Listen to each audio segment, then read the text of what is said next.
7ই November আমাদের কাছে গোটা জাতির কাছে অত্যন্ত গুরুত্বপূর্ণ একটা দিন।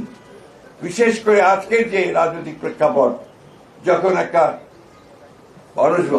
অনিশ্চয়তার হতাশার মধ্যে চলে যাচ্ছে এবং প্রত্যেকটি মানুষ বারবার চিন্তা করছে কি হবে, কি হতে পারে। আমরা দেখছি যে বাংলাদেশের শত্রুরা তারা আবার মাথা চালা দিয়ে উঠতে শুরু করেছে, মাথা তুলে উঠতে শুরু করেছে। আমরা দেখছি যতই সময় যাচ্ছে ততই বাংলাদেশে একটা অ্যানার্কিক সিচুয়েশন, একটা পুরোপুরি একটা নৈরাজ্য সৃষ্টি করার অপচেষ্টা চলছে। দুর্ভাগ্যক্রমে আমরা দেখছি যে সোশ্যাল মিডিয়াতেও সেই প্রোপাগান্ডা, আপনার মিসইনফরমেশন, মিথ্যা প্রচার দিয়ে বাংলাদেশে একটা আপনার নৈরাজ্য সৃষ্টি করার প্রক্রিয়া চলছে। আজকে তারই প্রেক্ষিতে 7ই নভেম্বর আজকে আমাদের কাছে অত্যন্ত গুরুত্বপূর্ণ। শহীদ প্রেসিডেন্ট জিয়াউর রহমান যেভাবে জাতিকে ঐক্যবদ্ধ করেছিলেন, আজকে একইভাবে আমরা দেখছি যে আমাদের নেতা জনাব তারেক রহমান সাহেব তিনি আজকে সেই সুদূর থেকে দেশকে ঐক্যবদ্ধ করবার চেষ্টা করছেন, জাতিকে ঐক্যবদ্ধ করবার কাজ করে চলেছেন। এবং দেশের বেগম খালেদা জিয়া যেভাবে আমাদেরকে পরিচালিত করেছিলেন, তার দীর্ঘ 9 বছর স্বৈরাচার বিরোধী সংগ্রামে, পরবর্তীকালে ফ্যাসিবাদী সংগ্রামে, সেইভাবে একইভাবে আজকে আমাদের নেতা, আমাদের তরুণ নেতা তারেক রহমান তিনি আমাদের দলকে পরিচালিত করছেন এবং জাতিকে নতুন আশা যোগাচ্ছেন। তাই সাংবাদিক বন্ধুগণ, আমরা এই যৌথ মিটিংয়ে সবাই সিদ্ধান্ত নিয়েছি যে এবার 7ই নভেম্বর আমরা যথাযোগ্য মর্যাদার সঙ্গে পালন করব। সেই জন্য আমরা কতগুলো আপনার কর্মসূচি গ্রহণ করছি, সেই কর্মসূচিগুলো আমি আপনাদেরকে জানাচ্ছি। আমরা 10 দিন ব্যাপী কর্মসূচি নিয়েছি। এই কর্মসূচিতে 5ই নভেম্বর থেকে 13ই নভেম্বর পর্যন্ত আমি আপনাদেরকে শোনাচ্ছি। 7ই নভেম্বর মহান জাতীয় বিপ্লব ও সংহতি দিবস উপলক্ষে ওই দিন সকাল 6টায় নয়াপল্টনের বিএনপি কেন্দ্রীয় কার্যালয়ে সহ সারা দেশে দলীয় কার্যালয়গুলোতে দলীয় পতাকা উত্তোলন করা হবে।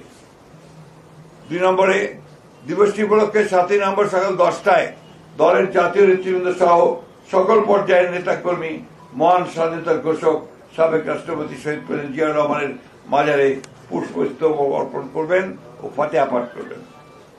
এই দিবসটি উপলক্ষে বিএনপির উদ্যোগে 7ই নভেম্বর 2025 এটা মহানগরের উদ্যোগে, ঢাকা মহানগরের উদ্যোগে শুক্রবার বেলা 3টায় নয়াপল্টনস্থ বিএনপি কেন্দ্রীয় কার্যালয়ের সামনে থেকে র্যালি অনুষ্ঠিত হবে। ওই দিনই সারা দেশে বিএনপির উদ্যোগে জেলা ও উপজেলা পর্যায়ে র্যালি অনুষ্ঠিত হবে। এছাড়াও দিবসটি উপলক্ষে দলের অঙ্গ সহযোগী সংগঠন স্ব উদ্যোগে আলোচনা সভা, অন্যান্য কর্মসূচি পালন করবে।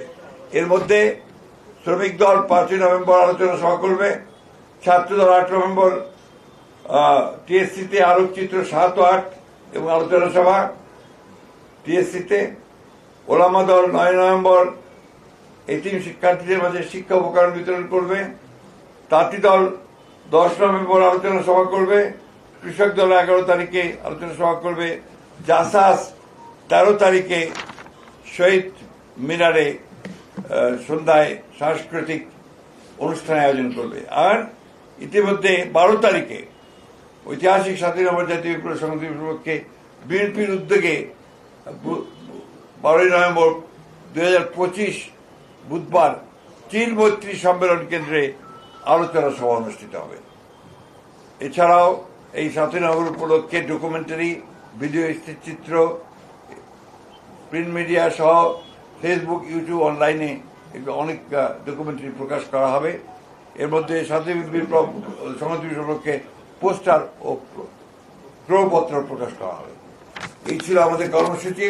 আশা করি আপনারা সেটা নিয়েছেন এবং কিন্তু আমাদের টিপু সাহেবের কাছে কপি নিয়ে নিতে পারবেন। এই একটা কপি আমাকে দিও। এই বিষয়ে আমরা আবারও আপনাদের সামনে এই বিষয়টা তুলে ধরতে চাই যে 7ই নভেম্বর আমাদের রাজনৈতিক জীবনে, জাতীয় জীবনে গুরুত্বপূর্ণ বলেই আমরা এই দিনটিকে স্মরণ করে রাখতে চাই এবং 7ই নভেম্বরের যে আপনার দর্শন, সেই দর্শনকে সামনে নিয়ে সামনের দিকে এগিয়ে যেতে চাই। আপনাদের সবাইকে ধন্যবাদ। আসসালামু আলাইকুম, খুদা হাফেজ। বাংলাদেশ জিন্দাবাদ, বাংলাদেশ জাতীয় দল জিন্দাবাদ।